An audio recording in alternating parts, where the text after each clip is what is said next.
कई घंटों तक लगातार बारिश होने की वजह से मध्य प्रदेश और राजस्थान के कई जिले बाढ़ की चपेट में आ गए। नदी नालों के उफान पर आने की वजह से रिहायशी इलाके पानी में डूब गए।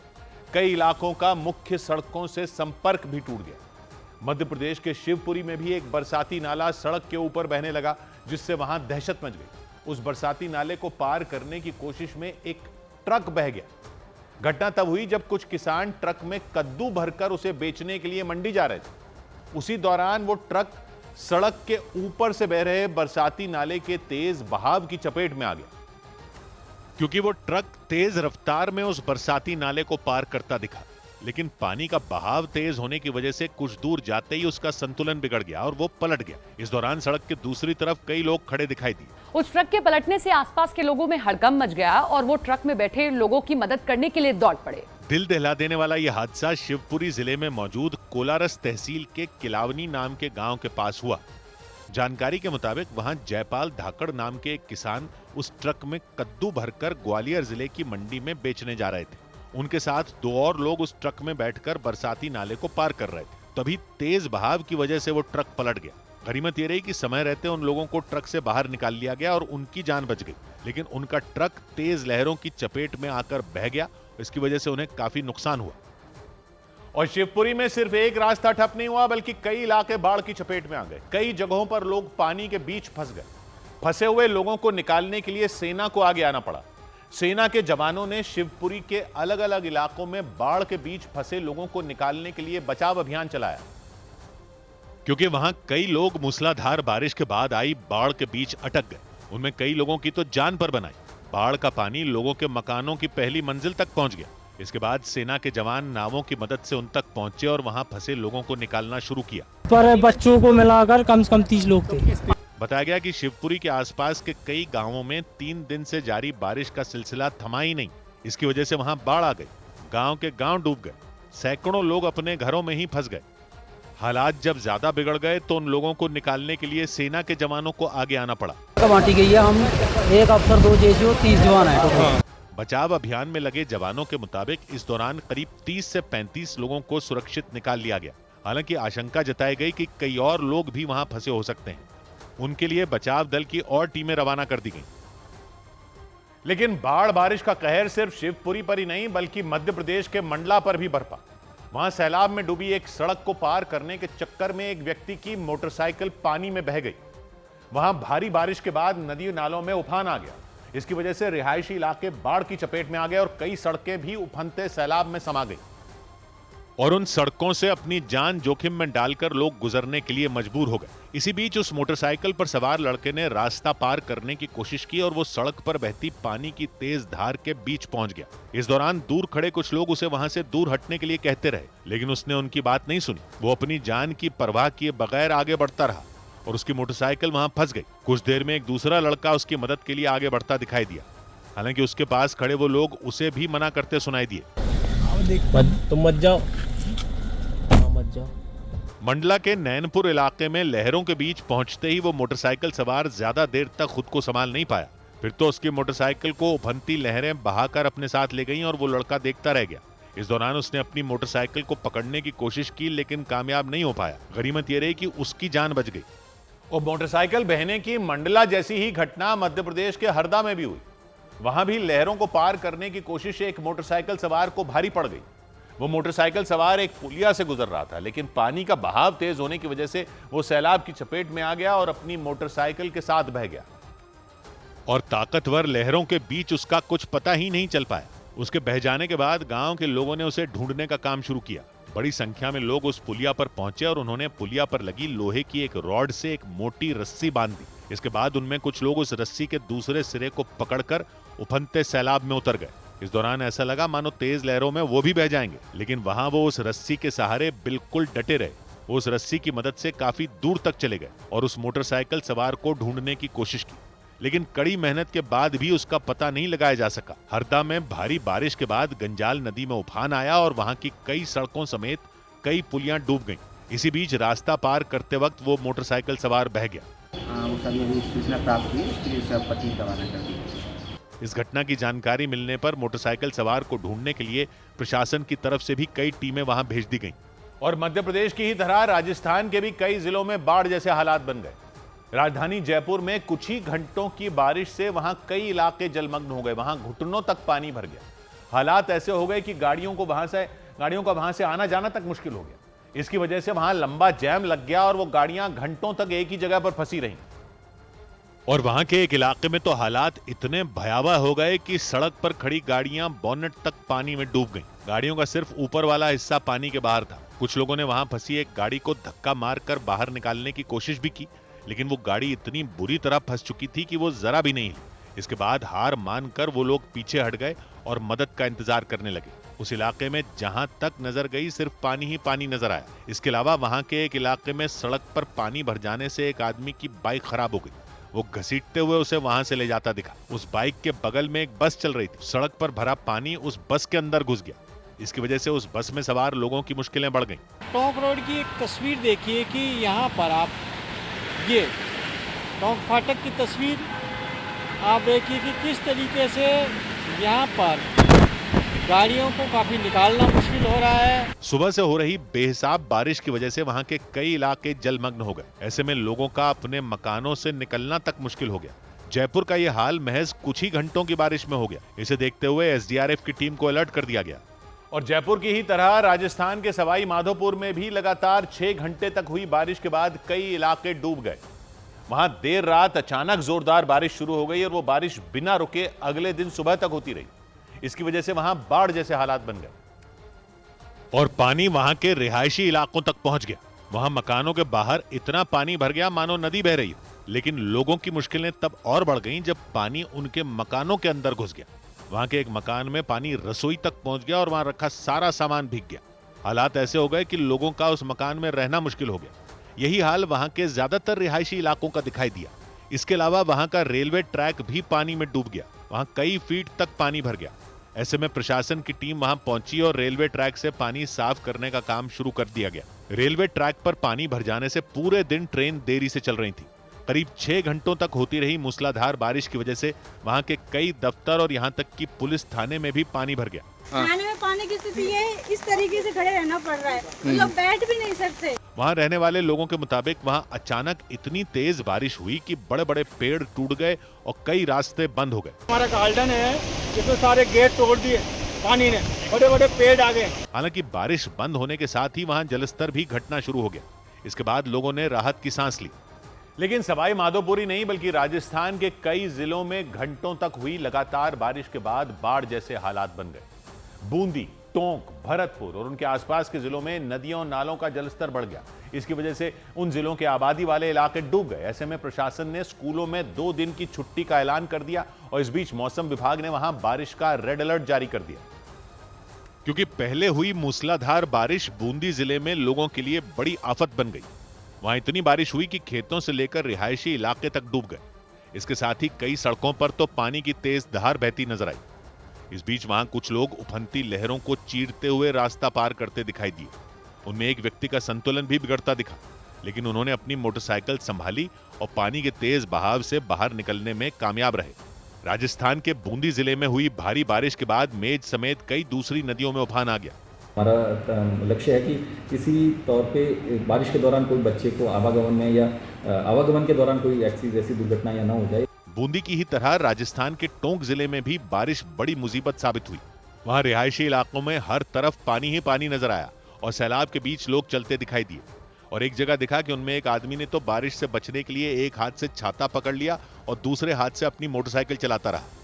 टोंक के अलावा भरतपुर में भी लोग मूसलाधार बारिश से परेशान हो गए और वहां कई दुकानों के आगे घुटनों तक पानी भर गया।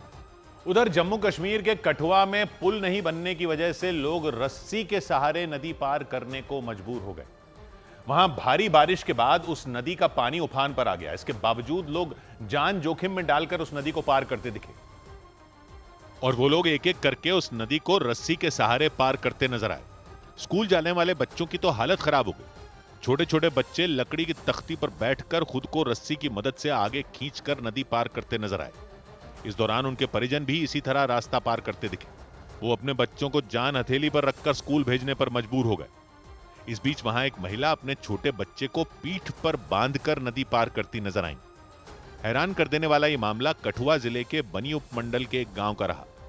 वहां रहने वाले लोग पुल नहीं बनने की वजह से रोजाना इसी तरह रस्सी की मदद से नदी को पार करते हैं। उन लोगों के मुताबिक कई बार सरकार से पुल बनवाने की मांग की गई, लेकिन ऐसा नहीं हुआ। यही वजह रही कि वो जान जोखिम में डालकर नदी को पार करने के लिए मजबूर हो गए। इधर दिल्ली में कई घंटों तक हुई बारिश के बाद सफदरजंग अस्पताल में भी पानी भर गया। लगातार हो रही बारिश की वजह से दिल्ली के कई इलाके पानी पानी हो गए। इस बीच सफदरजंग अस्पताल में पानी भर जाने से वहां लोगों की मुसीबतें बढ़ गईं, क्योंकि अस्पताल के अंदर पानी लबालब नजर आया। वहां इलाज करवाने आए मरीज और उनके परिजन गंदे पानी से गुजरने को मजबूर हो गए। कुछ भी सुविधा कुछ भी नहीं है। अच्छा, थोड़ी सी बारिश में देखो कैसे पानी पानी से गैलरी भर रही है, चारों तरफ पानी पानी ही हो रहा है। उस अस्पताल के बाहर भी यही हाल देखने को मिला। वहां सड़कों पर चारों तरफ पानी भर जाने से लोगों की मुसीबत बढ़ गई और वो अस्पताल प्रबंधन पर सवाल उठाते दिखे। और यहाँ कुछ नजर नहीं आया कि प्रॉपर तरीके से कुछ भी मेंटेनेंस हो जो प्रॉपर तरीके से पानी का निकास हो सके। सफदरजंग अस्पताल के अलावा दिल्ली के कई इलाके पानी में डूबे नजर आए। लगातार हो रही बारिश की वजह से नाले उफान पर आ गए और सड़कों पर चारों तरफ पानी का कब्जा दिखाई दिया। दिल्ली के अकबर रोड से लेकर एरो सिटी इलाके तक बारिश से बेहाल हो गए। कई इलाकों में तो सड़क और फुटपाथ का अंतर ही मिट गया। सड़कों पर पानी इकट्ठा होने से लोगों की परेशानी बढ़ गई। और दिल्ली में बारिश के बीच टैगोर गार्डन इलाके में उस वक्त अफरा तफरी मच गई जब वहां बिजली के 2 खंभे एक स्कूटर पर गिर गए। उस हादसे में स्कूटर पर सवार महिला बाल बाल बची। हादसा उस वक्त हुआ जब वो महिला उस सड़क से गुजर रही थी जहां वो दोनों खंभे लगे हुए थे, और जैसे ही वो उन खंभों के पास पहुंची वो दोनों खंभे एक साथ उनके ऊपर गिर गए। उन खंभों से चिंगारी निकलती नजर आई। इससे पहले वहां कई और गाड़ियां गुजरती दिखाई दी। उस वक्त सब कुछ ठीक था, लेकिन थोड़ी देर बाद जब वो महिला वहां आई तो अचानक वो दोनों खंभे उनके ऊपर गिर गए। वो महिला उन खंभों में लगी तारों के बीच फंस गई। इसके बाद उन पर चिंगारी गिरती दिखाई दी। ये देखते ही कई लोग दौड़कर उनके पास आ गए। उन्होंने तुरंत उन्हें तारों के जाल से बाहर निकाला और अस्पताल ले गए। वहां मौजूद लोगों के मुताबिक हादसे से पहले उन खंभों में बिजली दौड़ रही थी, लेकिन जैसे ही वो खंभे गिरे उन पर लगे सारे बिजली के तार टूट गए। इसकी वजह से स्कूटर सवार वो महिला करंट की चपेट में आने से बच गई। हादसे के बाद उस इलाके में रहने वाले लोगों ने सरकार से ऐसे खतरनाक खंभों को हटाने की अपील की। उधर जम्मू कश्मीर में भारी बारिश की वजह से वैष्णो देवी धाम तक जाने वाले कई रास्ते बंद कर दिए गए। भारी बारिश की वजह से वैष्णो देवी यात्रा मार्ग में बाणगंगा से अर्धकुंवारी तक का पैदल मार्ग बंद कर दिया गया। यात्रियों की सुरक्षा को देखते हुए प्रशासन ने यह फैसला लिया। भवन से भैरव बाबा मंदिर तक जाने वाले रास्ते को भी बंद कर दिया गया, क्योंकि वहां भी फिसलन का खतरा बढ़ने और मलबा आने की आशंका जताई गई। भवन से भैरव घाटी तक चलने वाले रोपवे को भी बंद कर दिया गया। उत्तराखंड के रुद्रप्रयाग जिले में मौजूद गौरी कुंड के पास पहाड़ खिसकने के बाद केदारनाथ यात्रा रोक दी गई। वहां भारी बारिश की वजह से पहाड़ का एक बड़ा हिस्सा गिरने से गौरी कुंड सोनप्रयाग मार्ग पूरी तरह बंद हो गया। उसके बाद प्रशासन ने वहां से गुजरने वाले श्रद्धालुओं को रोक दिया और मलबा हटाने का काम शुरू किया गया। लद्दाख में सेना के काफिले पर पहाड़ का हिस्सा गिरने से 2 अधिकारी शहीद हो गए, जबकि सेना का एक जवान गंभीर रूप से घायल हो गया। हादसे में गंभीर रूप से घायल एक जवान को एयरलिफ्ट करके इलाज के लिए सेना के अस्पताल भेज दिया गया। सेना ने जान गंवाने वाले दोनों अधिकारियों और जवानों को श्रद्धांजलि दी। पंजाब की पटियाला पुलिस ने सेना की खुफिया जानकारी पाकिस्तान को भेजने के आरोप में एक आदमी को गिरफ्तार कर लिया। पुलिस के मुताबिक पाकिस्तान ने हनी ट्रैप के जरिए उस आदमी को फंसाया और फिर व्हाट्सएप के जरिए उससे खुफिया जानकारी ली। इधर देश भर में कुत्तों के हमलों की खबरों के बीच ऐसा ही एक मामला दिल्ली के नजदीक हरियाणा के गुरुग्राम में भी सामने आया। वहां हस्की नाम की विदेशी नस्ल के एक पालतू कुत्ते ने सैर के लिए निकली एक महिला पर झपट्टा मार दिया। घटना गुरुग्राम के डीएलएफ गोल्फ कोर्स इलाके की रही। जिस महिला पर कुत्ते ने हमला किया वो सुबह के वक्त सैर के लिए निकली थी, और तभी हस्की नाम की विदेशी नस्ल के उस खूंखार पालतू कुत्ते ने उन पर हमला कर दिया। इससे पहले उनके साथ कई और लोग भी हाउसिंग सोसाइटी के पास सैर करते दिखे। तभी उनके सामने हस्की नस्ल के उस कुत्ते को घुमाती हुई एक महिला दिखाई दी। वो महिला जिन पर हमला हुआ वो आराम से बातचीत करते हुए आगे जाते दिखी। जैसे ही वो उस हस्की के करीब पहुंची उसने अचानक उन पर झपट्टा मारा और सीधा उनकी गर्दन तक पहुंच गया। उस कुत्ते ने सेकंड भर के अंदर ही उनका हाथ जकड़ लिया। उसने कंधे पर काटा और फिर हाथों के पंजे को तो मुंह में इस तरह दबोचा कि निकालना मुश्किल हो गया। आसपास के लोग दौड़े। उन्होंने उस हस्की को डराया, उसे फटकारा ताकि वो महिला का हाथ छोड़ दे, लेकिन उस पर इसका कोई असर नहीं दिखा। हालांकि उस हस्की की गर्दन पर पट्टा बंधा हुआ था, लेकिन वो पट्टा किसी काम का नहीं लगा क्योंकि उसे घुमाने लेकर निकली महिला पूरी तरह बेबस नजर आई। इसके बाद आसपास के लोगों ने किसी तरह उस हस्की का मुंह खुलवाया और महिला का हाथ बाहर निकलवाया। इसके बाद घायल महिला को अस्पताल ले जाया गया। उधर उत्तर प्रदेश के हरदोई में खाद की किल्लत से परेशान किसानों ने सड़क जाम कर प्रदर्शन किया। नाराज किसानों ने सहकारी समिति के कर्मचारियों पर खाद की कालाबाजारी करने का आरोप लगाया। किसानों का गुस्सा फूटा तो उन्होंने खाद केंद्र पर खूब हंगामा किया और इसके बाद उन्होंने सड़क भी जाम कर दी। नाराज किसानों ने आरोप लगाया कि खाद केंद्र पर उनके आधार कार्ड जमा करा लिए गए। कुछ किसानों को टोकन भी दे दिए गए, लेकिन इसके बाद भी खाद नहीं मिली। प्रदर्शन कर रहे किसानों ने सहकारी समिति के कर्मचारियों पर खाद की कालाबाजारी का आरोप लगाया और यह दावा किया कि खाद केंद्र के कर्मचारियों ने सरकारी खाद को महंगे दाम पर बाजार में बेच दिया। किसानों के मुताबिक धान की फसल के लिए उन्हें इस वक्त यूरिया और डीएपी की सबसे ज्यादा जरूरत होती है, लेकिन इसी वक्त खाद की किल्लत ने उन्हें परेशान कर दिया। किसानों के हंगामे की खबर मिलते ही पुलिस की एक टीम वहां पहुंच गई। पुलिस वालों ने किसानों को समझाने बुझाने की कोशिश की।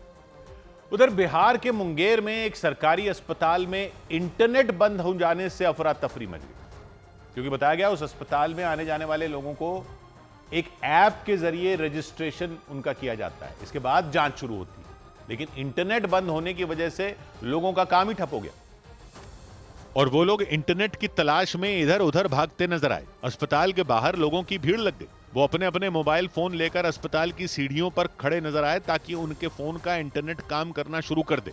यही नेटवर्क काम नहीं करता, घूम घूम कर आदमी चल जाता, बहुत परेशानी होता है। जानकारी के मुताबिक मुंगेर जिले के उस सरकारी अस्पताल में ओटीपी के जरिए ही रजिस्ट्रेशन किया जाता है, लेकिन बीते कुछ दिनों से इंटरनेट काम नहीं करने की वजह से लोगों की मुसीबत बढ़ गई। इसको लेकर अस्पताल के डॉक्टर भी परेशान नजर आए। उनका कोई काम नहीं हो पा रहा है, इसलिए हम चाहेंगे कि नेट को सुधार कर दिया जाए। इस दौरान वहां सरकारी नौकरी में ज्वाइनिंग के लिए मेडिकल रिपोर्ट बनवाने आए लोगों के लिए भी आफत आ गई। मेरा अपॉइंटमेंट भी नहीं हो रहा है, ना यहाँ नेट काम कर रहा है, बहुत दिक्कत। 2 दिन से आ रहे हैं। इंटरनेट बंद होने की वजह से अस्पताल के अंदर मौजूद लोग परेशान हो गए। घंटों खड़े होने के बाद भी काम नहीं होने पर उन्होंने अस्पताल की व्यवस्था पर नाराजगी जताई। उधर बिहार के नवादा में एक लड़के की दिन दहाड़े गोली मारकर हत्या कर दी गई। बिहार के नवादा में 22 साल के सचिन नाम के लड़के की दिन दहाड़े गोली मारकर हत्या कर दी गई। पुलिस के मुताबिक सचिन सिपाही भर्ती की परीक्षा देने सासाराम जा रहा था। आरोप लगाया गया कि उसी दौरान 3 लड़कों ने मिलकर उसके सिर में गोली मार दी। हालांकि यह पता नहीं चल सका कि हत्या किस वजह से की गई। उत्तर प्रदेश के गोंडा में पुलिस ने मुठभेड़ के बाद सुनील चौधरी नाम के बदमाश को गिरफ्तार करने का दावा किया। पुलिस के मुताबिक मुठभेड़ के दौरान गोली लगने से सुनील घायल हो गया, जबकि उसका साथी फरार हो गया। तलाशी के दौरान पुलिस ने सुनील के पास से सोने चांदी के जेवर, अवैध हथियार और चोरी की बाइक बरामद करने का दावा किया। उत्तर प्रदेश के फिरोजाबाद में पुलिस ने लूट और हमले के एक आरोपी को मुठभेड़ के दौरान गिरफ्तार करने का दावा किया। वो आरोपी हिस्ट्री शीटर बताया गया। पुलिस के मुताबिक गैंगस्टर एक्ट, एनडीपीएस एक्ट और हमले समेत कई दूसरे मामलों में उस पर 20 से ज्यादा मुकदमे दर्ज हैं। उत्तर प्रदेश के लखीमपुर खीरी में सशस्त्र सीमा बल के जवानों ने नेपाल बॉर्डर के पास से चेकिंग के दौरान एक कार से 22 किलो ड्रग्स बरामद करने का दावा किया। दावा किया गया कि खलील अहमद और शौकीन नाम के 2 लोग काठमांडू से ड्रग्स लेकर राजस्थान के भरतपुर जा रहे थे। इधर उत्तर प्रदेश के झांसी से चौंका देने वाला एक मामला सामने आया। वहां रहने वाले रविंद्र शर्मा नाम के व्यक्ति ने आरोप लगाया कि लोन की किस्त नहीं चुकाने पर लोन देने वाली एक प्राइवेट कंपनी के कर्मचारियों ने उनकी पत्नी को बंधक बना लिया। हालांकि बाद में पुलिस की मदद से रविंद्र शर्मा करीब 4 घंटे बाद अपनी पत्नी को वापस घर ले आए। रविंद्र के मुताबिक उनकी पत्नी ने 40,000 रुपए का पर्सनल लोन लिया। वो हर महीने 2,120 रुपए की किस्त भी चुका रही थी। उन्होंने दावा किया कि वो 11 किस्त भर चुके हैं। उन्होंने आरोप लगाया कि कंपनी में काम करने वाले कौशल और धर्मेंद्र नाम के कर्मचारियों ने उनकी 3 किस्तें जमा ही नहीं की। इसी वजह से प्राइवेट कंपनी के कुछ लोग उनके घर पहुंचकर उन पर पैसा जमा करने के लिए दबाव बनाने में जुट गए।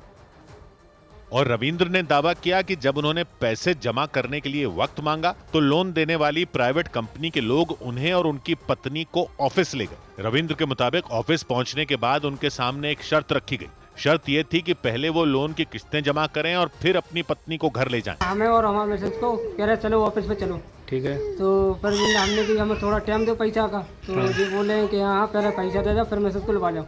रविंद्र ने दावा किया कि उन्होंने हाथ जोड़कर पत्नी को छोड़ने के लिए उनके आगे मिन्नतें की, लेकिन इसके बाद भी वो लोग नहीं माने। इसके बाद रविंद्र ने इसकी जानकारी पुलिस को दी। महिला को बंधक बनाने का पता चलने के बाद पुलिस तुरंत वहां पहुंची और रविंद्र की पत्नी को आजाद करवाया। फिर इनने 4 घंटा छोड़ा नहीं है, फिर हम घर भी हुआ है, घर से आए, फिर हमने फिर पुलिस की मदद करी।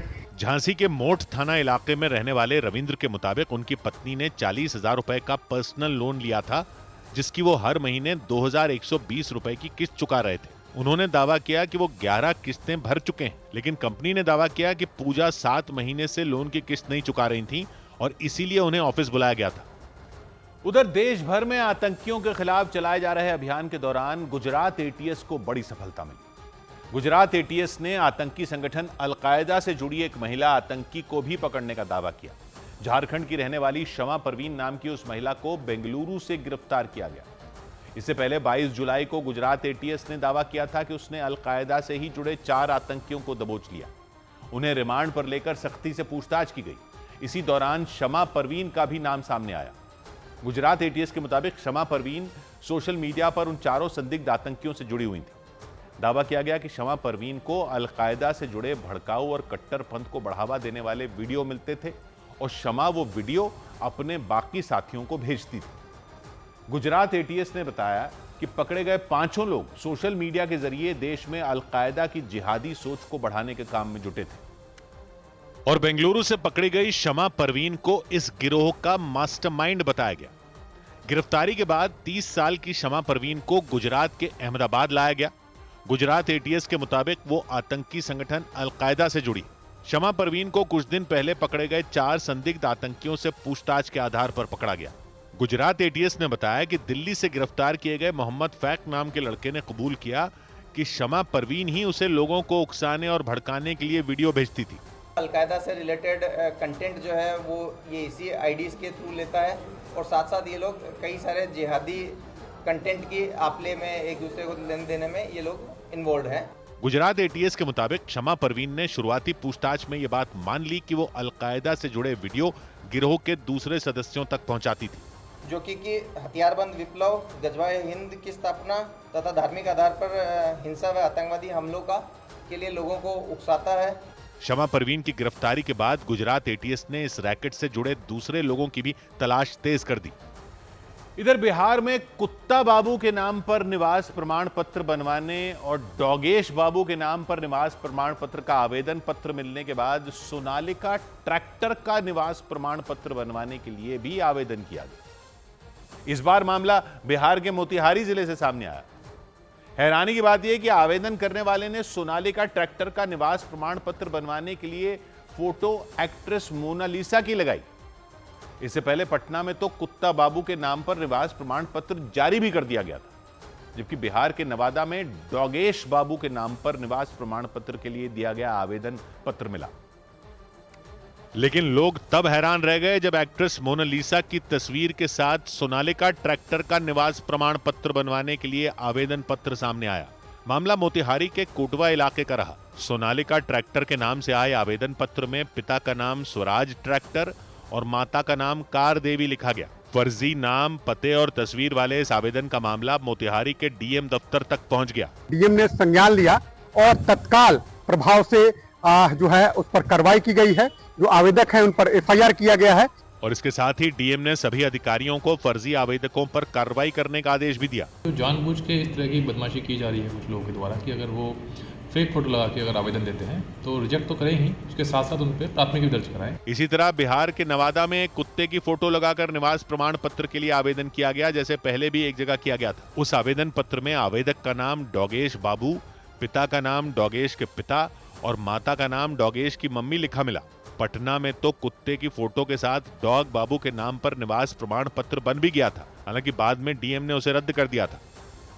सौभाग्य की एक बात यह कि बिहार में पहले जो डॉग बाबू के नाम का निवास प्रमाण पत्र बना था और अब जो ये ट्रैक्टर के नाम का प्रमाण पत्र बनाने का आवेदन आया और डॉगेश बाबू के नाम का सर्टिफिकेट बनाने की एप्लीकेशन आई है, उन दोनों को बराबर थोड़ी मान सकते। किसी ने ट्रैक्टर के नाम का निवास प्रमाण पत्र बनाने के लिए अप्लाई कर दिया या डॉगेश के नाम का निवास प्रमाण पत्र बनाने के लिए अप्लाई कर दिया तो प्रमाण पत्र बंद थोड़ी गया। कोई खुराफात करे तो यह खुराफात करने वाले की गलती है ना, अधिकारियों ने तो पकड़ लिया ना कि ऐसी अर्जियां आई हुई हैं।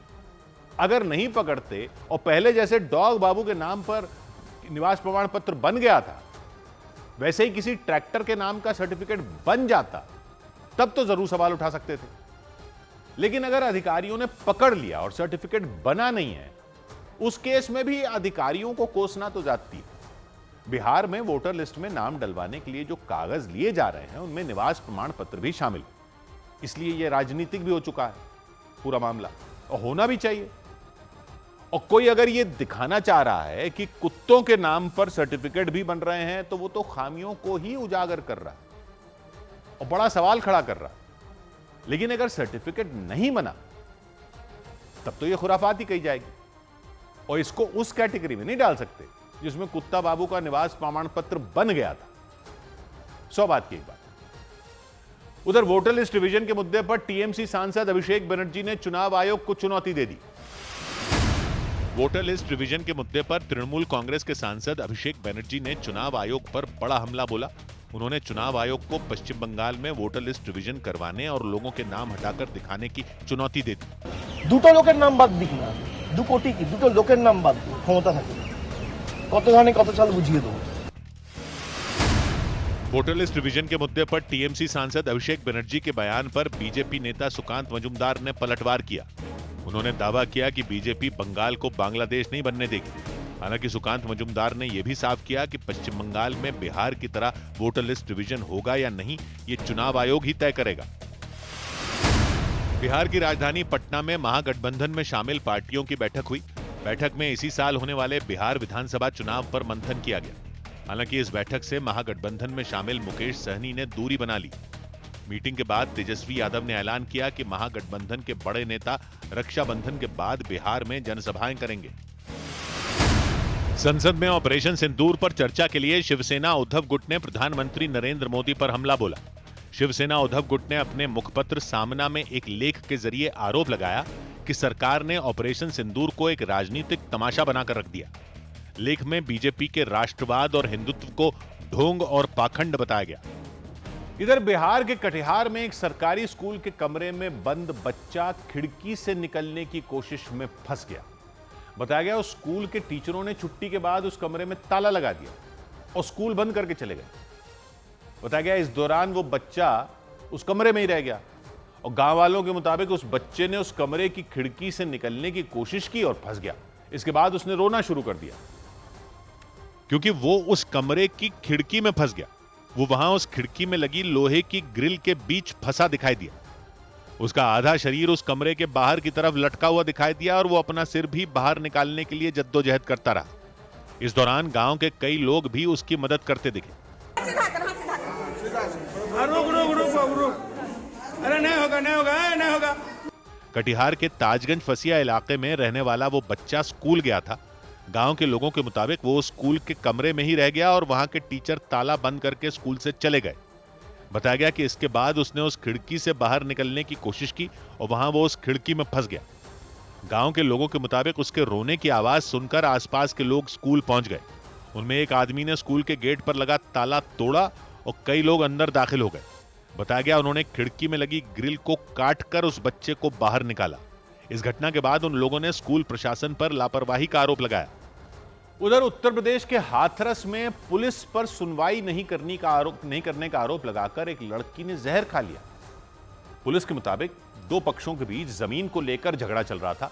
इसी झगड़े की वजह से एक पक्ष के लोगों ने दूसरे पक्ष की उस लड़की की पिटाई कर दी। इसके बाद वो शिकायत करने के लिए पुलिस थाने गई, लेकिन आरोप लगा कि वहां पुलिस ने उसकी बात अनसुनी कर दी, जिससे परेशान होकर उसने जहर खा लिया। इसके बाद उस पुलिस थाने में हड़कंप मच गया। तुरंत कई पुलिसकर्मी उसे अस्पताल ले गए। वहां उसकी हालत गंभीर बताई गई। उस लड़की ने आरोप लगाया कि उस पुलिस थाने में मौजूद पुलिसकर्मियों ने उसकी शिकायत सुने बिना ही उसे लौटा दिया था। पुलिस के पास आई, सब सीरियसली लेता है, कोई भी सख्त कार्रवाई ना करते। हालांकि पुलिस ने इन आरोपों से इनकार किया। पुलिस के मुताबिक लड़की की शिकायत सुनी गई थी। पुलिस वालों का कहना था कि वो मारपीट करने वाले लोगों के खिलाफ कार्रवाई करने के लिए जा रहे थे, लेकिन इससे पहले कि वो रवाना होते उस लड़की ने थाना परिसर में ही जहर खा लिया। उनकी बेटी ने वहां थाना परिसर के बाहर आकर कुछ विषाक्त पदार्थ खा लिया। ये पूरा मामला एक जमीन से जुड़े झगड़े का बताया गया। पुलिस के मुताबिक दो पक्षों में जमीन को लेकर झगड़ा हुआ और बात मारपीट तक पहुंच गई। पुलिस ने इस मामले में कार्रवाई करते हुए एक आरोपी को गिरफ्तार कर लिया।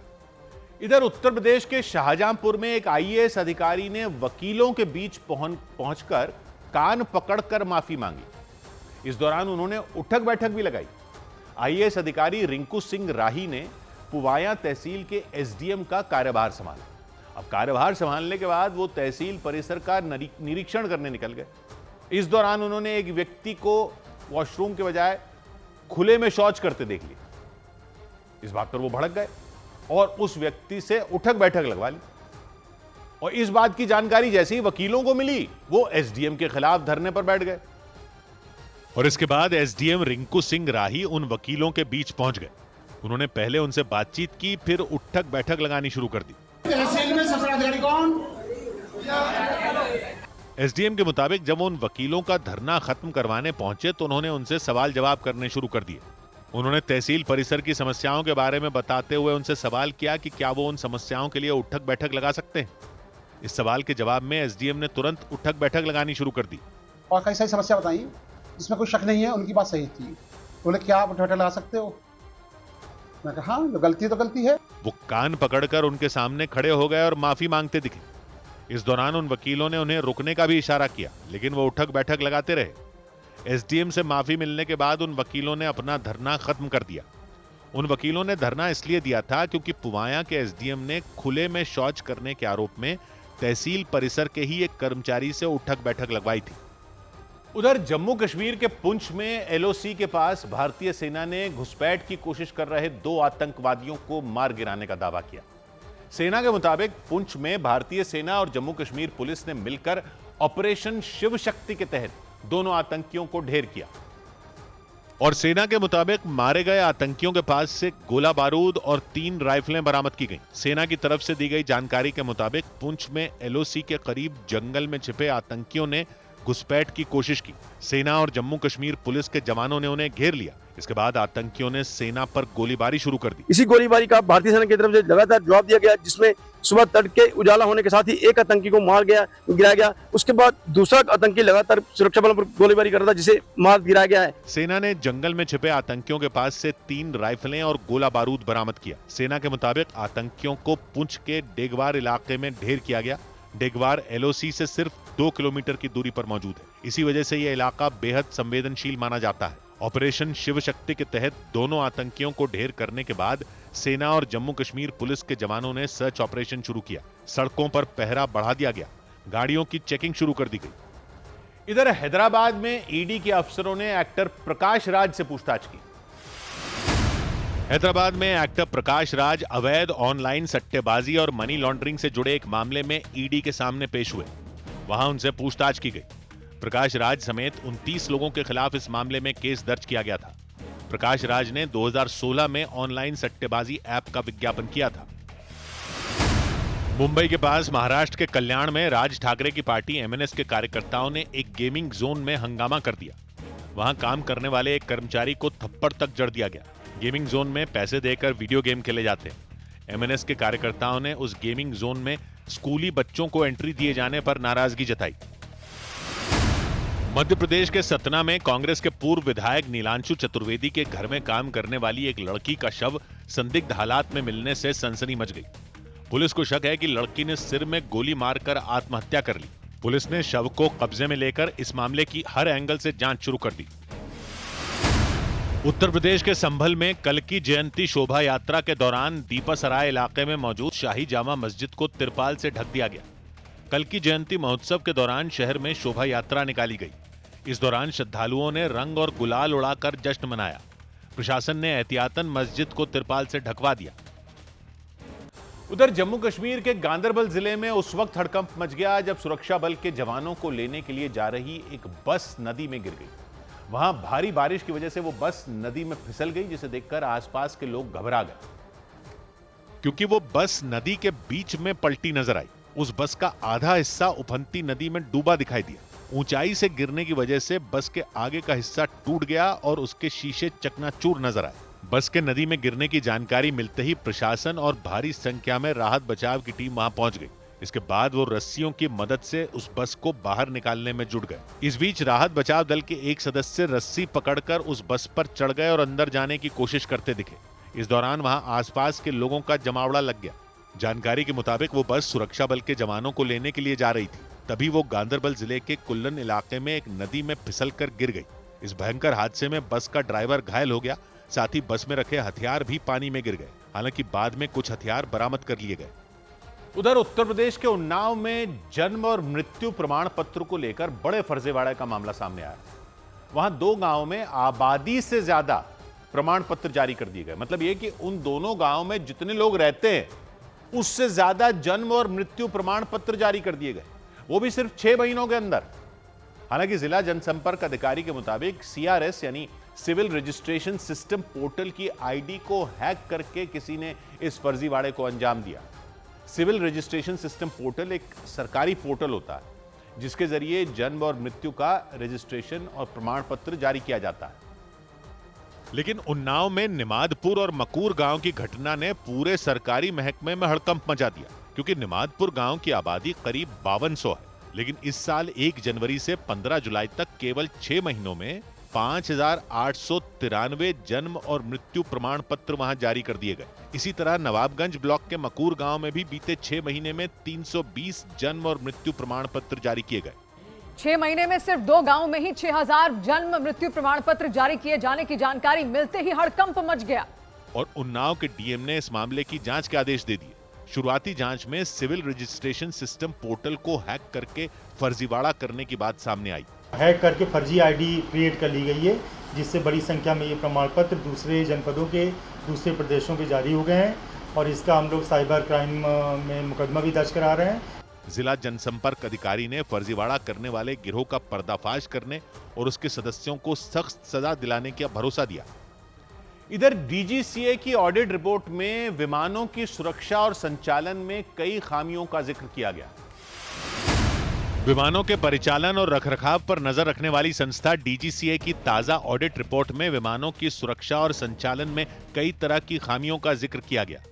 रिपोर्ट के मुताबिक DGCA की जांच में पायलटों और केबिन क्रू की ट्रेनिंग, उनके आराम और ड्यूटी के नियम के साथ विमानों के टेक ऑफ और लैंडिंग से जुड़े मानकों में गड़बड़ी पाई गई। दिल्ली में लोक निर्माण विभाग ने टेंडर सिस्टम में बड़ा बदलाव किया। विभाग ने परफॉर्मेंस गारंटी की अनिवार्यता लागू कर दी। इसका मतलब यह कि अब जो ठेकेदार बहुत कम दरों पर बोली लगाएंगे, उन्हें यह परफॉर्मेंस गारंटी जमा करनी होगी। अधिकारियों के मुताबिक ये नियम इसलिए बनाया गया ताकि सड़कों को क्वालिटी के साथ समय पर पूरा किया जा सके। प्रधानमंत्री नरेंद्र मोदी 2 अगस्त को अपने संसदीय क्षेत्र वाराणसी का दौरा करेंगे। इस दौरे के दौरान प्रधानमंत्री 52 योजनाओं का लोकार्पण और शिलान्यास करेंगे। इन योजनाओं में वाराणसी और भदोही के बीच बनी 4 लेन सड़क भी शामिल है, जिसे शिव और गंगा की थीम पर तैयार किया गया। 35 किलोमीटर लंबी इस सड़क को बनाने में 266 करोड़ रुपए खर्च किए गए। इधर हरियाणा के पानीपत में उस वक्त दहशत मच गई जब करीब 30 से ज्यादा लड़कों ने मिठाई की एक दुकान पर अचानक धावा बोल दिया। मोटरसाइकिलों पर वो आए, दोनों लड़के 30 से ज्यादा, और धारदार हथियारों के साथ उस दुकान में घुस गए और वहां जमकर तोड़फोड़ कर दी। पुलिस के मुताबिक उन लड़कों ने किसी पुराने झगड़े की वजह से उस दुकान पर हमला किया। आरोप तो यह भी लगाया गया कि उन लोगों ने न सिर्फ दुकान बल्कि एक मकान में भी तोड़फोड़ की और वहां मौजूद कुछ महिलाओं के साथ बदतमीजी भी की, उनके कपड़े फाड़ने की कोशिश की गई। इस मामले में पुलिस ने 30 लोगों के खिलाफ केस दर्ज कर लिया और 7 लोगों को गिरफ्तार करने का दावा भी किया, क्योंकि उन पर पानीपत के राकसेड़ा गांव में मौजूद मिठाई की एक दुकान में घुसकर वहां आतंक फैलाने का आरोप लगा। वहां 30 से ज्यादा बदमाश मोटरसाइकिलों पर किसी तूफान की तरह आए।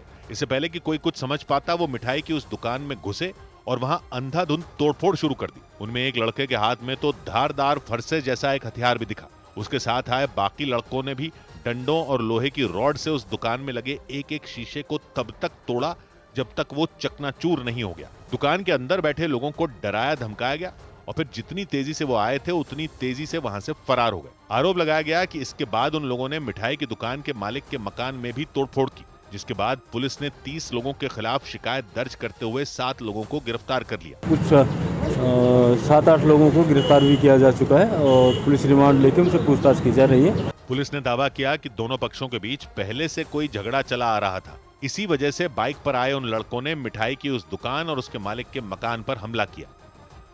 उधर अमेरिकी राष्ट्रपति डोनाल्ड ट्रंप ने भारत पर 25% टैरिफ यानी इंपोर्ट ड्यूटी लगाने का ऐलान कर दिया। हालांकि केंद्र सरकार ने दावा किया कि वो अमेरिका के फैसले से होने वाले असर की समीक्षा कर रही है। भारत सरकार ने साफ किया कि अमेरिका के साथ कोई भी समझौता भारत के किसानों, कारोबारियों और उद्योगपतियों के हितों को ध्यान में रखकर ही किया जाएगा। भारत और अमेरिका की सरकारें पिछले कुछ महीनों से व्यापार समझौते पर बातचीत कर रही हैं, लेकिन इस बातचीत के बीच ही अमेरिकी राष्ट्रपति ने घोषणा कर दी कि अमेरिका में भारत से आने वाले सामान पर 1 अगस्त से 25% इंपोर्ट ड्यूटी लगाई जाएगी। इंपोर्ट ड्यूटी की घोषणा करते हुए ट्रंप ने भारत और रूस के मजबूत रिश्तों पर भी निशाना साधा और यह ऐलान कर दिया कि अमेरिका भारत पर टैरिफ यानी इंपोर्ट ड्यूटी को बढ़ाकर 25% करेगा। यह फैसला 1 अगस्त से लागू हो जाएगा। इंपोर्ट ड्यूटी के मुद्दे पर भारत और अमेरिका के बीच लंबे वक्त से बातचीत चल रही थी। अमेरिकी राष्ट्रपति डोनाल्ड ट्रंप ने भारत समेत कई देशों पर इंपोर्ट ड्यूटी बढ़ाने का ऐलान किया था। हालांकि उन्हें अपने लिए फैसले कई बार वापस भी लेने पड़े थे। ट्रंप ने ऐलान किया कि काफी सोच विचार के बाद अमेरिकी सरकार ने यह फैसला लिया कि वो भारत पर 25% इंपोर्ट ड्यूटी लगाएगी। India has been a good friend, but India has charged basically more tariffs than almost any other country. इस दौरान ट्रंप ने भारत और रूस की दोस्ती को इस फैसले के पीछे की एक अहम वजह बताया। उन्होंने इशारों में ये तंज कसा कि भारत ने यूक्रेन के मुद्दे पर रूस का विरोध नहीं किया, इसी वजह से उन्होंने इंपोर्ट ड्यूटी के मामले में भारत पर सख्ती दिखाई। ट्रंप ने यह दावा भी किया कि भारत ने पिछले कुछ सालों में अमेरिका के बजाय रूस से हथियार और तेल का व्यापार बढ़ाया। इसके अलावा भारत ने ट्रंप की चेतावनियों के बावजूद अमेरिका में निर्यात किए जाने वाले सामान पर इंपोर्ट ड्यूटी भी नहीं घटाई। माना जा रहा है कि इसी वजह से ट्रंप ने यह फैसला लिया। इधर भारत के साथ टेस्ट सीरीज के आखिरी मैच से इंग्लैंड के कप्तान बेन स्टोक्स बाहर हो गए। भारत और इंग्लैंड के बीच खेले जाने वाले 5वें टेस्ट मैच में इंग्लैंड क्रिकेट टीम के कप्तान बेन स्टोक्स नहीं खेलेंगे। वो चोट की वजह से 5वें टेस्ट मैच से बाहर हो गए। उनकी जगह ऑली पोप इंग्लैंड की कप्तानी करेंगे। इंग्लैंड ने बेन स्टोक्स के साथ ही तेज गेंदबाज जोफ्रा आर्चर, ब्राइडन कार्स और स्पिन गेंदबाज लियम डॉसन को भी 5वें टेस्ट मैच के लिए टीम में शामिल नहीं किया। खबर है कि इंग्लैंड के खिलाफ होने वाले आखिरी टेस्ट मैच में भारतीय क्रिकेट टीम के गेंदबाज जसप्रीत बुमराह नहीं खेलेंगे। इस सीरीज की शुरुआत में ही भारतीय क्रिकेट टीम के कोच गौतम गंभीर ने साफ कर दिया था कि बुमराह 5 मैचों की टेस्ट सीरीज में सिर्फ 3 मुकाबले खेलेंगे, जो वो खेल चुके हैं। माना जा रहा है कि उनकी जगह तेज गेंदबाज अर्शदीप को मौका मिल सकता है। आईसीसी ने बल्लेबाजों की जो नई रैंकिंग जारी की, उसमें T20 बल्लेबाजों की रैंकिंग में भारतीय बल्लेबाज अभिषेक शर्मा टॉप पर पहुंच गए। उन्होंने पहली बार T20 क्रिकेट के बल्लेबाजों की रैंकिंग में पहला पायदान हासिल किया।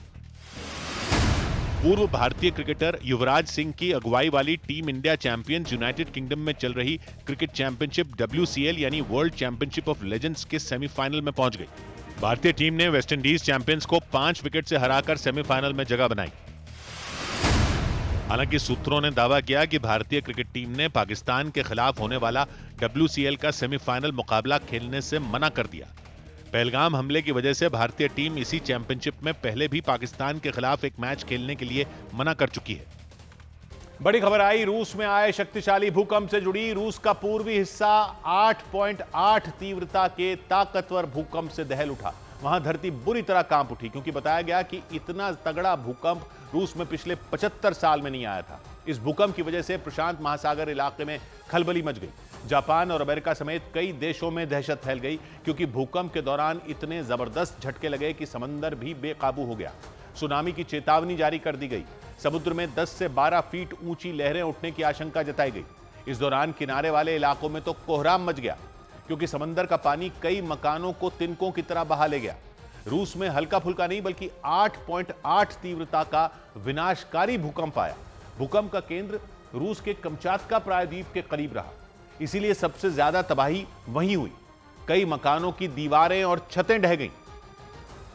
और खतरनाक भूकंप ने वहां हर किसी को हिलाकर रख दिया। चीखना चिल्लाना मच गया।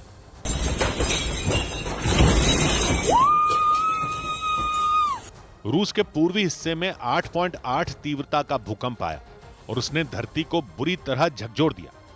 इस दौरान एक मकान के अंदर रखा लगभग हर सामान थरथराता दिखाई दिया। जोरदार झटकों की वजह से कुछ चीजें तो गिरनी शुरू हो गईं। इस उथल पुथल को देख उस मकान के अंदर मौजूद लोग चीख पड़े।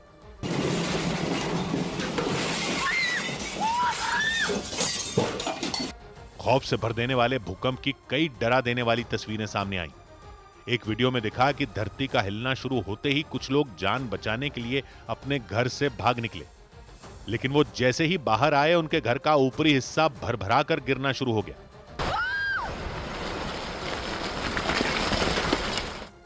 शक्तिशाली भूकंप की वजह से सड़कों पर खड़ी गाड़ियां खिलौनों की तरह कांपती नजर आईं।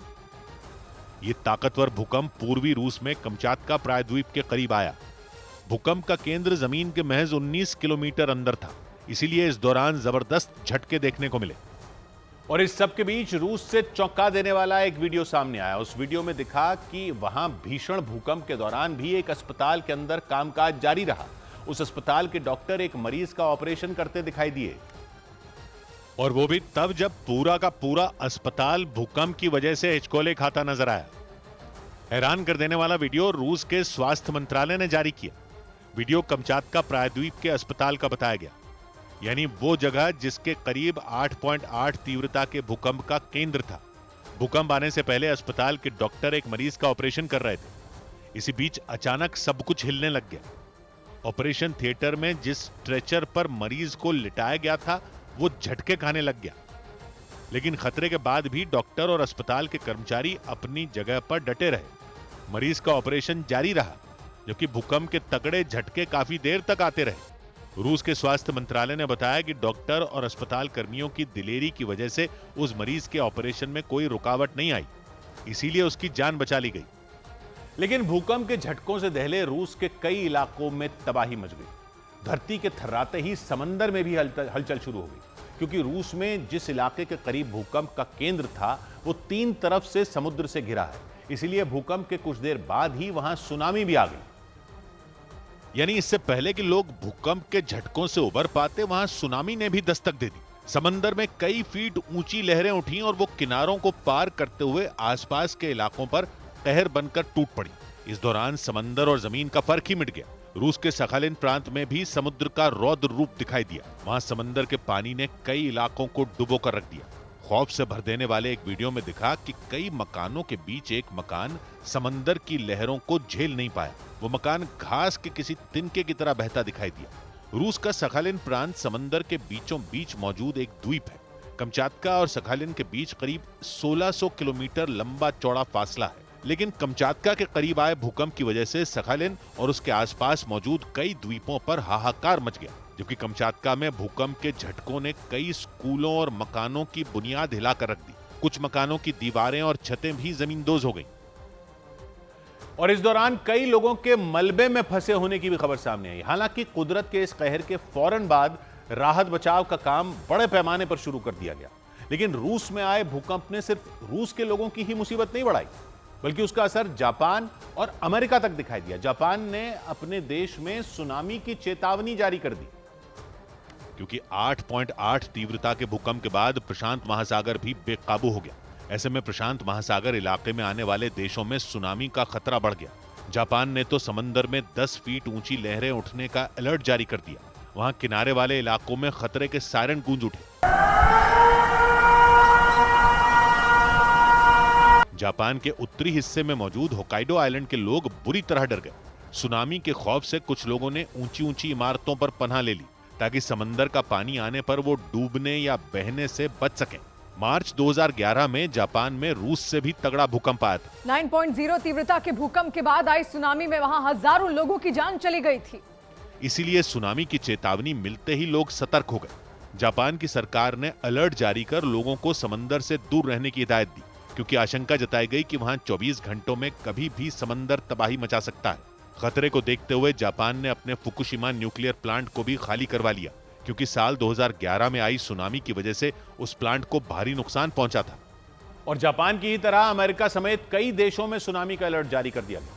प्रशांत महासागर के बीचों बीच मौजूद अमेरिका के हवाई में तो अफरा तफरी मच गई। सुनामी के डर से लोगों ने ऊंचाई वाले इलाकों की ओर भागना शुरू कर दिया, क्योंकि वहां समंदर में 10 से 12 फीट ऊंची लहरें उठने का अनुमान जताया गया। अमेरिका के हवाई में तो लोग इस कदर खौफ में आ गए कि उन्होंने अपने घरों को छोड़ दिया। वो गाड़ियों से उन जगहों पर जाने की कोशिश में जुट गए जहां समंदर का पानी पहुंच न पाए, लेकिन इस चक्कर में वहां सड़कों पर लंबा जाम लग गया। हवाई के अलावा अमेरिका के लॉस एंजलिस और अलास्का में भी सुनामी आने की आशंका जताई गई। अमेरिका का हवाई राज्य समंदर के बीच में मौजूद एक द्वीप है। अमेरिका की मुख्य धरती से उसकी दूरी 3200 किलोमीटर से ज्यादा है, जबकि रूस में जिस कमचातका प्रायद्वीप पर भूकंप आया वो तो हवाई से करीब 3500 किलोमीटर दूर है। यानी रूस में आया भूकंप इतना शक्तिशाली था कि उसकी वजह से हजारों किलोमीटर दूर तक खलबली मच गई। अमेरिका के अलावा प्रशांत महासागर इलाके में आने वाले जापान, ताइवान, दक्षिण Korea, Philippines, Vietnam, Indonesia, Australia और न्यूजीलैंड समेत कई देशों में खतरे की चेतावनी जारी की गई। बड़ी खबर आई रूस में आए भूकंप के बाद सुनामी के खतरे से जुड़ी। रूस के पूर्वी हिस्से में 8.8 तीव्रता का भूकंप आने के बाद जापान में सुनामी से तबाही की आशंका बढ़ गई। खबर है कि जापान के तट पर 10 से 12 फीट ऊंची लहरें उठनी शुरू हो गईं। समंदर के खतरनाक रूप को देख लोग दहशत में आ गए। हालांकि जापान की सरकार ने लोगों को पहले ही तटों से दूर रहने की चेतावनी जारी कर दी थी, क्योंकि रूस में भयंकर भूकंप के बाद पूरे प्रशांत महासागर इलाके में खलबली मच गई। भूकंप का केंद्र रूस के कमचातका प्रायद्वीप के पास था, लेकिन वहां धरती इतनी तेजी से थर्राई कि उसका असर हजारों किलोमीटर दूर तक दिखाई दिया। अमेरिका से लेकर ऑस्ट्रेलिया और न्यूजीलैंड तक कोहराम मच गया। सौभाग्य की एक बात यह कि ये जो रूस में जबरदस्त भूकंप आया, ये फिर उसी इलाके में आया जहां भूकंप और सुनामी आते रहते हैं। तो यह फिर समझने की जरूरत है कि इस इलाके में ऐसा है क्या जो यहां भूकंप आते हैं। तो उसके लिए पहले तो यह समझना है कि भूकंप आते ही क्यों हैं। तो वो क्या है कि पृथ्वी जो है वो एक बॉल की तरह है, गोला है, जानते ही हो आप। लेकिन ये कोई शांत बॉल नहीं है। अंडा देखा है आपने? जो अंडे खाते हैं वो शायद जानते होंगे कि एक होता है बॉइल्ड अंडा, उबला हुआ, एक होता है सॉफ्ट बॉइल्ड। सॉफ्ट बॉइल्ड या सेमी बॉइल्ड या कुछ लोग हाफ बॉइल्ड कहते हैं, यानी जो पूरी तरह उबला नहीं होता अंदर से, लेकिन ऊपर से पूरा उबला हुआ लगता है। तो मोटे तौर पर समझ लीजिए कि पृथ्वी ऐसी है जैसे सॉफ्ट बॉयल अंडे में अंदर पीला वाला हिस्सा गरम गरम लिक्विड होता है, वैसे ही पृथ्वी के गोले के अंदर एक गर्म गर्म सा गोला। उसके ऊपर मान लीजिए एक खोल है, जैसे सॉफ्ट बॉयल अंडे के पीले हिस्से के ऊपर सफेद खोल होता है, और उसके ऊपर है छिलका। बॉयल हो चुके अंडे के छिलके पर आप कुछ मारो तो छिलका क्रैक हो जाता है, लेकिन लगा रहता है अंडे पे। क्रैक पड़ जाता है ना, उस पर निकलता नहीं, ऊपर ही लगा रहता है, लेकिन क्रैक हो जाता है। वैसे ही पृथ्वी के छिलके पर समझ लीजिए क्रैक पड़े हुए हैं। यह जैसे बॉइल्ड आलू होता है, उसमें क्रैक आ जाते हैं, छिलका लगा रहता है। अलग अलग हिस्से जुड़कर छिलके के लगे हुए हैं पूरे गोले पर, ऐसी पृथ्वी पे। इन अलग अलग हिस्सों को कहते हैं टेक्टोनिक प्लेट। तो कई सारी प्लेटें जो हैं वो जोड़कर ये छिलका बना हुआ है पृथ्वी की बॉल पर। अलग अलग टुकड़े जो हैं छिलके के, उनके ऊपर है, उनके ऊपर ही पानी भी पड़ा हुआ है। सिर्फ ये जमीन वाले हिस्से अलग अलग टुकड़े नहीं है, पानी भी है उस पूरे छिलके के ऊपर। वो जहां पानी है वो समुद्र है, जहां छिलका उठा हुआ है, मोटा है, वहां समझ लीजिए कि ये जमीन है, उसी पर देश बने हुए हैं। और छिलके के जुड़े हुए टुकड़ों के नीचे गर्म उबलता लावा है। तो ये अंदर से लावा उबलता रहता है, जो ऊपर के छिलके के टुकड़े हैं जो है वो आपस में टकराते रहते हैं। अगर छिलके में कहीं सुराख होता है तो वहां से अंदर का लावा निकल आता है उबलता हुआ, उसको कहते हैं ज्वालामुखी। जहां पर ये छिलके के टुकड़े यानी ये टेक्टोनिक प्लेटें टकराती हैं, वहां भूकंप आ जाते हैं, क्योंकि जमीन हिल जाती है। और ये टेक्टोनिक प्लेटें जो हैं ये बढ़ती रहती हैं एक दूसरे की तरफ, रगड़ खाती रहती हैं। वो धीरे धीरे बढ़ती हैं ये प्लेटें, जैसे उंगलियों के नाखून बढ़ते हैं ना, वैसे दिखता नहीं है कि बढ़ रही हैं, वो बढ़ती रहती हैं। तो जहां पर पृथ्वी के गोले के छिलके के दो टुकड़े टकराते हैं, एक हिस्सा दूसरे, अब टकराएगा तो एक हिस्सा दूसरे के नीचे जाएगा रगड़ खाकर, या तो टकराएगा एक दूसरे के नीचे जाएगा, या फिर ऐसे ऊपर उड़ जाएगा टकराकर, आमने सामने आ जाएंगे, दोनों साइड से ऊपर की तरफ उड़ जाएगा जॉइंट जो है। तो जब दोनों साइड से प्लेट टकराकर ऐसे जॉइंट ऊपर की तरफ उठता है तो बन जाते हैं पहाड़। हिमालय ऐसे ही बने हुए हैं।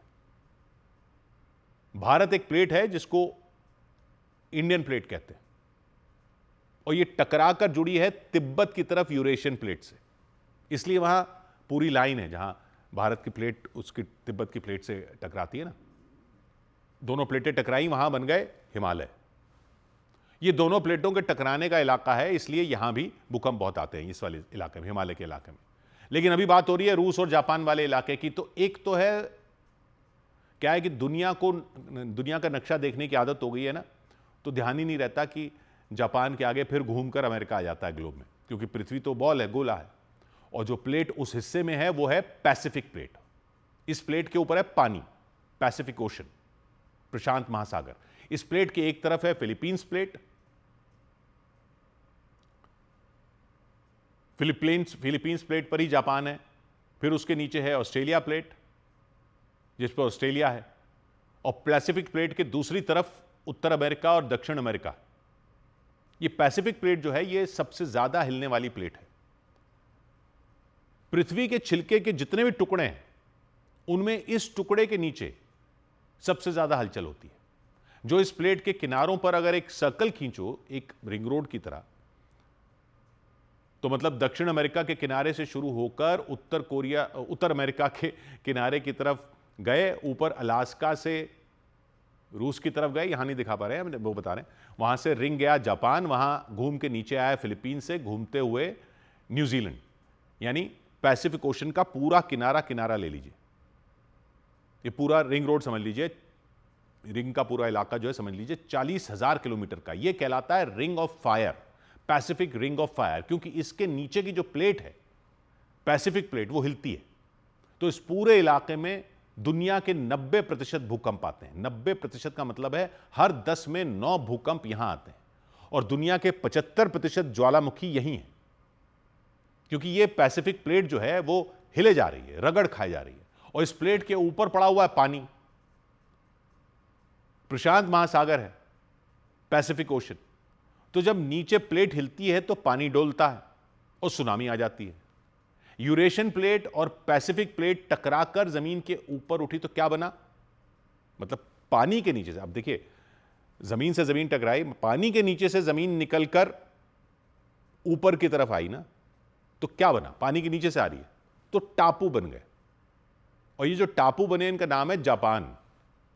यानी जापान दोनों प्लेटों की रगड़ वाली जगह पर है, तो वहां इसीलिए भूकंप आते ही रहते हैं।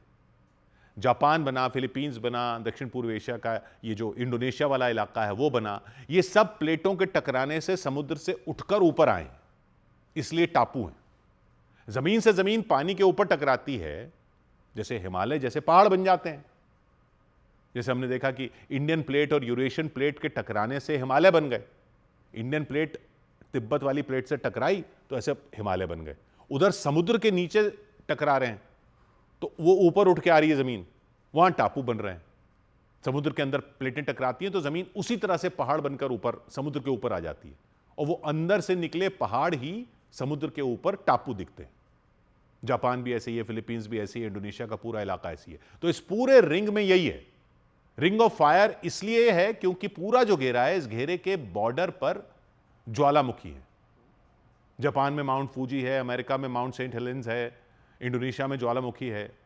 और प्लेटें अगर टकराकर जमीन के ऊपर की तरफ उठेगी तो पहाड़ या टापू बनेंगे। तो इसके अलावा यह भी तो होता है कि एक प्लेट दूसरी के नीचे चली जाए रगड़ खाकर, तो रूस का कमचातका जो है वहां यह पैसिफिक प्लेट यूरेशियन प्लेट के नीचे चली जाती है और भूकंप आते हैं, जैसे अभी आया। तो मोटे तौर पर कहानी यह है इस इलाके की, पृथ्वी के छिलके का यह टुकड़ा बहुत हिलता है, इसके नीचे से अंदर वाले गर्म गोले की गैसें और लावा निकलता रहता है, इसलिए यहां ज्वालामुखी बहुत है। और यह पैसिफिक प्लेट आसपास वाली प्लेटों से टकराती है और रगड़ खाकर यूरेशियन प्लेट के नीचे घुसने जाती है, तो यहां भूकंप आते हैं। और क्योंकि यह पूरी पैसिफिक प्लेट पर पानी पड़ा हुआ है जिसको प्रशांत महासागर कहते हैं, तो यह प्लेट समुद्र के नीचे हिलती है और ऊपर आ जाती है सुनामी। ये पैसिफिक रिंग ऑफ फायर है। 100 बात की एक बात। उधर यूरोप के देश स्पेन के जंगल में लगी आग ने तबाही मचा दी। स्पेन के मैड्रिड के जंगल में आग लगने से हाहाकार मच गया। 200 से ज्यादा दमकल कर्मी आग पर काबू पाने में जुट गए। दमकल कर्मियों के मुताबिक तेज हवाओं की वजह से जंगल में लगी आग को फैलने से रोकना मुश्किल हो गया। फ्रांस के बाद ब्रिटेन भी फिलिस्तीन को मान्यता दे सकता है। वहां के प्रधानमंत्री केयर स्टारमर ने चेतावनी दी कि अगर इजरायल हमास के साथ युद्ध विराम पर सहमत नहीं हुआ तो ब्रिटेन सितंबर में फिलिस्तीन को स्वतंत्र देश के रूप में मान्यता दे देगा। गाजा में बच्चों की भुखमरी और तबाही की तस्वीरों के बाद ब्रिटेन की जनता के दबाव में यह घोषणा की गई। दिल्ली में आवारा कुत्तों की पहचान और उनकी निगरानी करने के लिए उनके शरीर में माइक्रोचिप लगाने की योजना बनाई गई। इसके साथ ही दिल्ली के तेहखंड इलाके में 1000 आवारा कुत्तों के लिए इंस्टीट्यूशनल शेल्टर भी बनाया जाएगा। इस योजना के लिए एमसीडी ने शहरी विकास विभाग से 20 करोड़ रुपए की मदद मांगी। इधर आंध्र प्रदेश के श्रीहरिकोटा के सतीश धवन अंतरिक्ष केंद्र से भारत की स्पेस एजेंसी इसरो और अमेरिका की स्पेस एजेंसी नासा की सबसे महंगी और ताकतवर सैटेलाइट निसार लॉन्च हो गई। इसका पूरा नाम NASA ISRO synthetic aperture radar satellite है। निसार सैटेलाइट के लॉन्च होने के साथ ही अंतरिक्ष में भारत और अमेरिका की साझेदारी की शुरुआत हो गई। निसार एक हाईटेक सैटेलाइट है और नासा और इसरो के वैज्ञानिकों ने मिलकर इसे बनाया है, जिसे आंध्र प्रदेश के श्रीहरिकोटा के सतीश धवन अंतरिक्ष केंद्र से GSLV F-16 रॉकेट से लॉन्च किया गया। रॉकेट ने 18 मिनट के अंदर निसार सैटेलाइट को 743 किलोमीटर की ऊंचाई पर स्थापित कर दिया। वैज्ञानिकों के मुताबिक निसार सैटेलाइट 97 मिनट में पृथ्वी का एक चक्कर लगा लेगी। 12 दिन में 1173 चक्कर लगाकर यह पृथ्वी की एक इंच जमीन को मैप कर लेगी।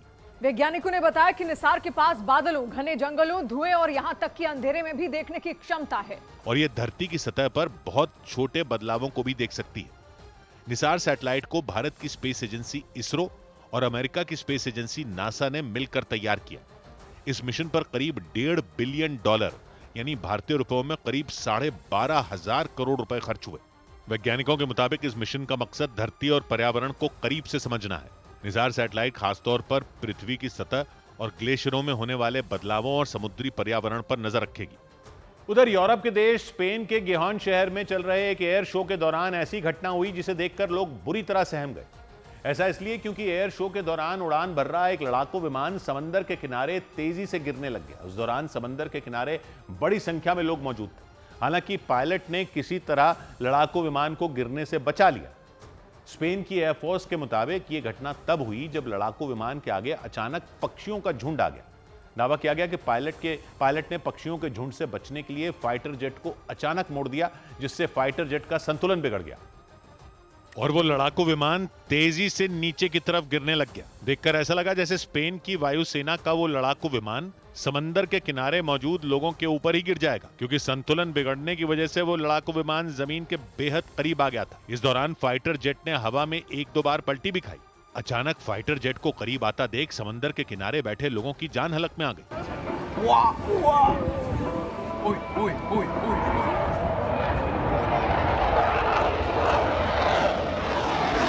स्पेन के गिजॉन शहर में यह घटना तब हुई जब वहां एयर शो किया जा रहा था। उसमें स्पेन की वायुसेना के फाइटर जेट F-18 भी शामिल हुए। उसी दौरान हवा में उड़ान भर रहे एक फाइटर जेट के रास्ते में पक्षियों का झुंड आ गया, जिससे विमान का संतुलन बिगड़ गया। स्पेन की एयरफोर्स के मुताबिक पायलट ने पक्षियों से बचने के लिए विमान को दूसरी तरफ मोड़ दिया। एक बार तो ऐसा लगा जैसे फाइटर जेट बेकाबू होकर लोगों के ऊपर ही गिर जाएगा। हालांकि पायलट की समझदारी की वजह से वहां बड़ा हादसा होने से बच गया। इधर ऑस्ट्रेलिया का बनाया पहला रॉकेट महज 14 सेकंड के अंदर क्रैश हो गया। रॉकेट की टेस्टिंग ऑस्ट्रेलिया के क्वींसलैंड में की गई। एरिस नाम के उस रॉकेट को पूरी तरह से ऑस्ट्रेलिया में बनाया गया था। यहां तक कि उसका डिजाइन भी ऑस्ट्रेलिया के वैज्ञानिकों ने ही तैयार किया था। लेकिन जब एरिस नाम के उस रॉकेट की टेस्टिंग की बारी आई तो वो उड़ान ही नहीं भर पाया। वो 14 सेकंड के अंदर क्रैश हो गया। लॉन्चिंग की तैयारियां पूरी होने के बाद रॉकेट आग उगलता दिखा। उसने जमीन से मुश्किल से कुछ मीटर की ऊंचाई ही पकड़ी होगी और फिर वो रुक गया। रॉकेट से आग निकलती रही लेकिन वो ऊंचाई नहीं पकड़ पाया। इसके बाद देखते ही देखते पहले वो हवा में ही तिरछा हुआ और फिर जमीन पर औंधे मुंह जा गिरा। जैसे ही रॉकेट गिरा वहां सिवाय धुएं के कुछ और नहीं दिखा। सफेद धुएं के बादल ने उस पूरे इलाके को घेर लिया। इसके बाद रॉकेट ने आग भी पकड़ ली और वो जलकर राख हो गया। जानकारी के मुताबिक एरिस नाम का वो रॉकेट ऑस्ट्रेलिया का पहला ऐसा रॉकेट था जिसे पूरी तरह से ऑस्ट्रेलिया में बनाया गया। हालांकि वो टेस्टिंग में बुरी तरह फेल साबित हुआ। उसके क्रैश होने से वहां ऐसा धुआं उठा कि लोगों ने कई किलोमीटर दूर से भी उसे देखा। ऑस्ट्रेलिया की सरकार के मुताबिक उस रॉकेट को बनाने में वहां की सरकार ने $32 लाख मतलब भारतीय रुपयों में करीब 25 करोड़ रुपए खर्च किए थे।